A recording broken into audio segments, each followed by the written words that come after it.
Benim hazırladığım Trendyol videolarının altına en çok gelen yorumlardan bir tanesi de şu. Diyorsunuz ki zaten Türkiye'de ürünler oldukça dip fiyat, toptancıdan aldığımız ürünleri dahi 1 lira 2 lira karlılıklarla satmak çok mantıklı değil. Zaten Trendyol'un komisyonları yüksek. Bir de üstüne Trendyol'un vadeleri geldiği zaman çok da mantıklı bir ticaret örneği ortaya çıkmıyor diyorsunuz. Haklı mısınız? Bence çok haklısınız. O yüzden size şimdi bir yöntemden bahsedeceğim. Belki aklınıza gelmiştir, belki denemişsinizdir bilemiyorum. Ama deneyen birçok insan, birçok satıcı var ve başarıya ulaştığında ben gözlerimle gördüğüm için size bu yöntemden az sonra bahsedeceğim. Normalde Trendyol'da para kazanabilmek için yani mantıklı bir ticaret yapabilmek için öyle söyleyeyim. Kendi markalarınızı satmanız gerekiyor. Yani kendi ürünlerinizi satmanız gerekiyor. Ki bununla ilgili bir videoda hazırlamıştım hatırlarsınız. Nedir? İşte Alibaba'da olsun, işte ithalat yapacağınız ürünlerden bahsediyorum ya da farklı fabrikalarda olsun, Türkiye'deki fabrikalar da olabilir. Ürettireceğiniz, kendi ürünleriniz, kendi markanız ürettiğiniz ürünlerinizi Trendyol'da satmak mantıklı olabilir mi? Evet, olabilir. Bu şekilde karlılık sağlayabilirsiniz. Ama sizin kendi ürününüzü üretecek vaktiniz yok. Yani bunu projelendirecek bir sermayeniz, bir bütçeniz yok. Kısıtlı bir bütçeniz var. Bu işlere yeni başladınız. Yani zaten şirketiniz çok yeni. Küçük karlılıklar hedefliyorsunuz ama tabii ki elinizdeki bütçeyi de öyle bir değerlendirmek istiyorsunuz ki zarar etmek istemiyorsunuz. Çok da haklısınız. Anlatacağım yöntem çok fazla işinize yarayacağına eminim. Şimdi ilk olarak yapacağımız işlem şu. Biz Trendyol.com'a giriyoruz. Ve burada Trendyol'un ana sayfasındaki şu bannerlarla, reklamlarla, kampanyalarla ilgilenmiyoruz. İlgilendiğimiz nokta bizim kategoriler. Örnek veriyorum, ev yaşam kategorisi veya süpermarket kategorisi ya da kozmetik kategorisi. Hangi kategori sizin ilginizi çekiyorsa o kategoriye giriş yapın. Mesela ben hem anladığım bir kategori olarak hem de rahatlıkla az sonra anlatacağım fikri uygulayabileceğim kategori olarak ev yaşam kategorisindeki mesela hangisi olsun? Kitap kategorisine girmek istiyorum. Ev yaşam kitap. Şimdi ev yaşam kitaba girdiğiniz zaman genellikle burada kitap evlerinin sattığı ürünler var. Resmi lisanslı ürünler var tabii ki. Bu arada sattığınız ürünlerin de mutlaka resmi olması gerekiyor. Gerçekten de orijinal ürünler olması gerekiyor. Replika olmaması gerekiyor. Bunun altını öncelikle çiziyorum. Şimdi mesela şu ürüne girelim.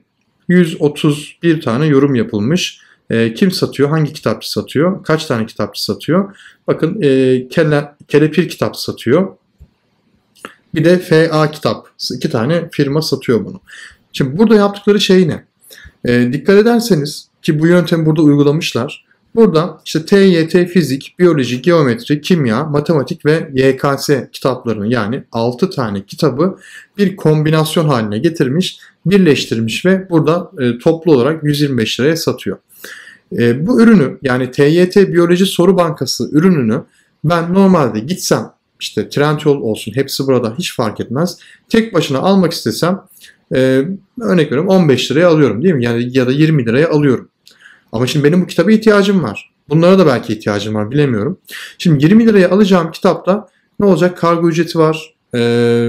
Yani satıcı tabii ki Trendyol'dan alıyorsak eğer o kitabı sadece kargo ücreti belki yansıyacaktır ama diğer web sayfalarında minimum sipariş miktarları var mesela rakamlar işte şu siparişin altında sipariş veremezsin şeklinde hatalar verecektir. Ama Trendyol'da kargo ücreti ödeyeceksiniz belki. Şimdi dolayısıyla ben ne yapıyorum? Gidiyorum birden fazla ürünü mesela bu kitapları alıyorum. Ya da almama da gerek yok. Sonuçta bu kitapları satan satıcılar var. Ben mesela Google'a 2021 benim hocam TYT biyoloji soru bankası hatta yazalım. Yazdığımda ne olacak? 2021 TYT biyoloji soru bankası. Bu şekilde Google'a yazdığımda ben muhtemelen bu ürünü çok kolay bir şekilde bulacağım. Mesela hocam yayınlarından kitap seç. Ne kadar bu kitap? 30 lira. Evet.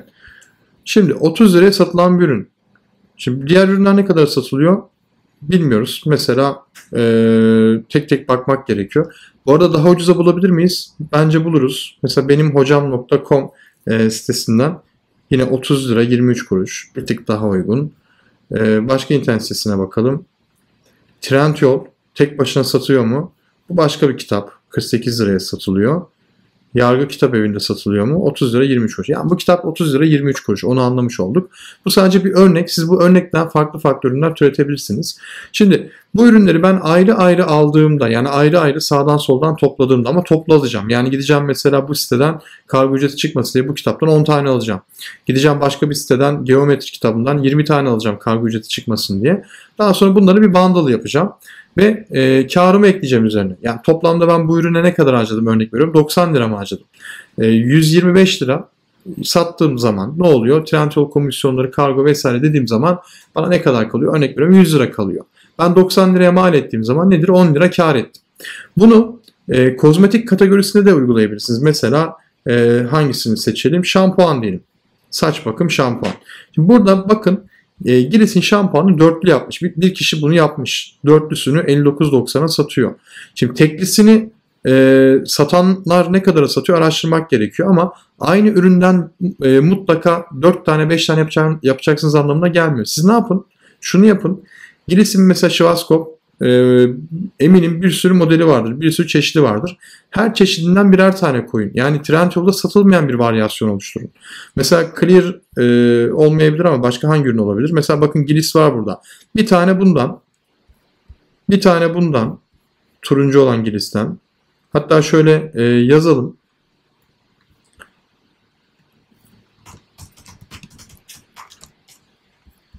Kaç tane model çıkacak? Yeşil olan çıktı. Mor, turuncu, mavi çıktı. Açık yeşil çıktı. Sarı çıktı. Şöyle bir rengi var. Evet. Şimdi ben ne yaparım? Ben olsam, eğer bu ürünü satmak istiyorsam, ben giderim bu ürünlerden birer tane, hemen almak zorunda değilim bu arada. Önce ürünü listelerim, satışa açarım. İşte kargo süresini biraz uzun tutarım. Baktım satış geliyor. Ondan sonra stok yaparım. Bir bundle oluştururum. Yani bundle'dan kasıt nedir? Bir tane bu üründen, bir tane bundan, bir tane bundan, bir tane bundan. Her farklı renginden, yani aynı ürün olacak bu arada, şampuan olmak zorunda. Çünkü kategori olarak şampuan kategorisine yayınlıyorsunuz bu ürünü. Birer tane ekler, güzel böyle 8'li 9'lu bir set yaparım.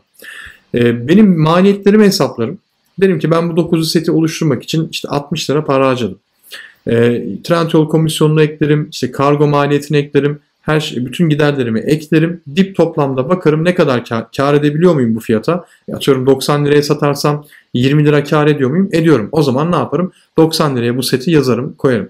Şimdi müşteri şunu düşünecek. Diyecek ki ya tamam, bu adam pahalı satıyor ama şimdi ben bundan 3 tanesini alıp ne yapacağım? Mesela ben müşteriyim. Bundan 4 tane alıp ne yapacağım?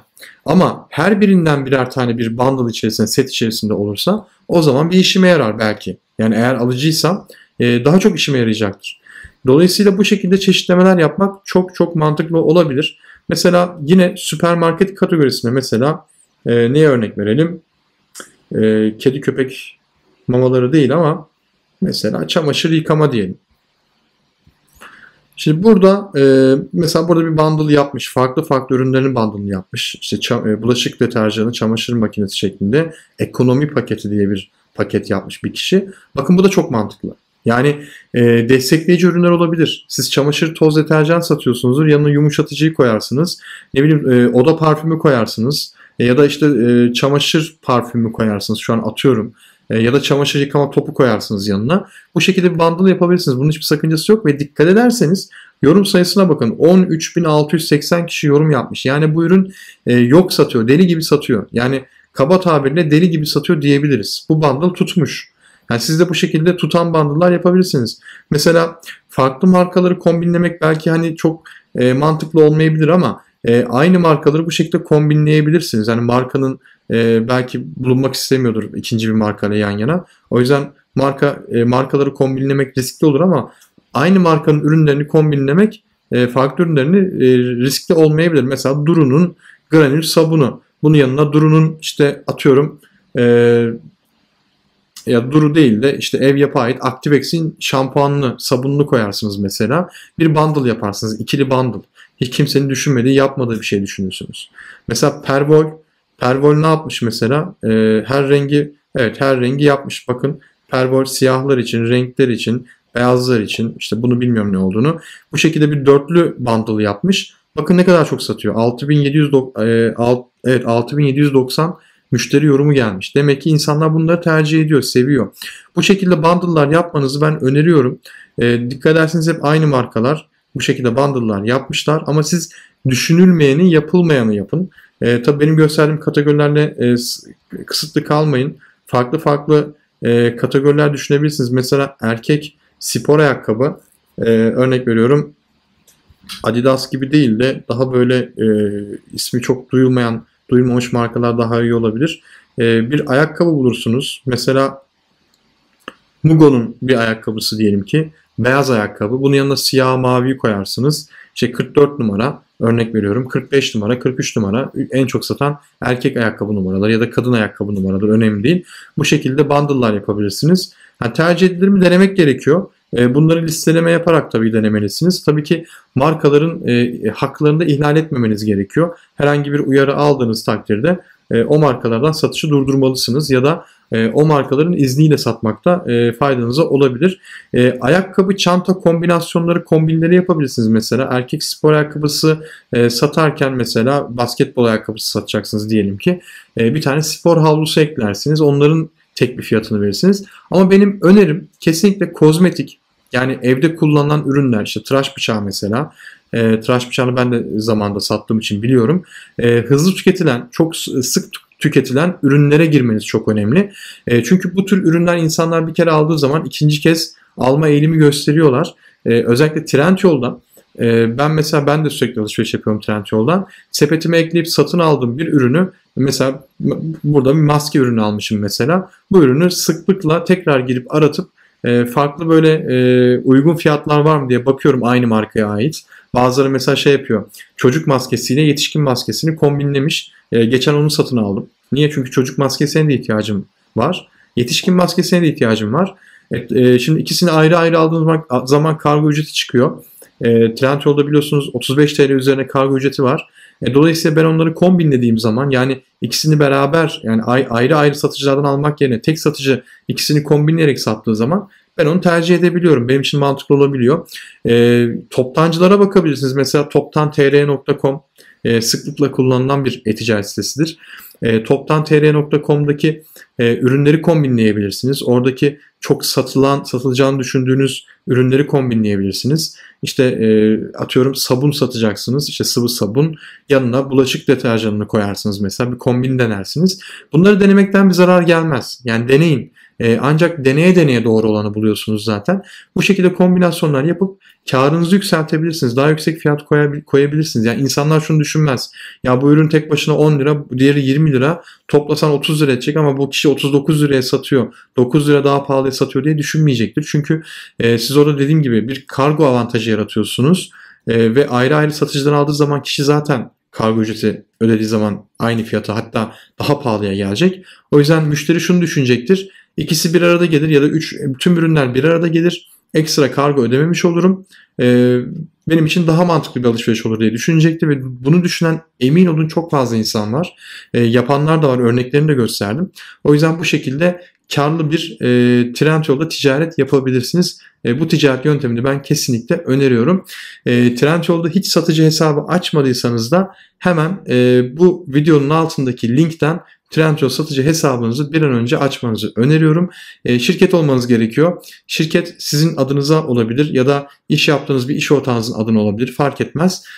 Tabii ki faaliyet konularına uygun mudur e-ticaret? Bunu mali müşavirinize danışmanız gerekiyor. Bir hesap açın ve mutlaka Trendyol'da satışı kaçırmayın derim. Özellikle şu içinde bulunduğumuz dönemde, yani Ekim, Kasım, Aralık dönemleri, son 3 aylık çeyrek döneminde, son çeyrek döneminde büyük kampanyalar yapılacak, büyük satışlar gelecek. Televizyon reklamları yapılmaya başlandı zaten Trendyol'un. O yüzden bu satış furyasını, bu satış hareketliliğini Trendyol'da kaçırmanızı önermiyorum. Mutlaka yararlanın, mutlaka bu trene binin ve satış fırsatını yakalayın.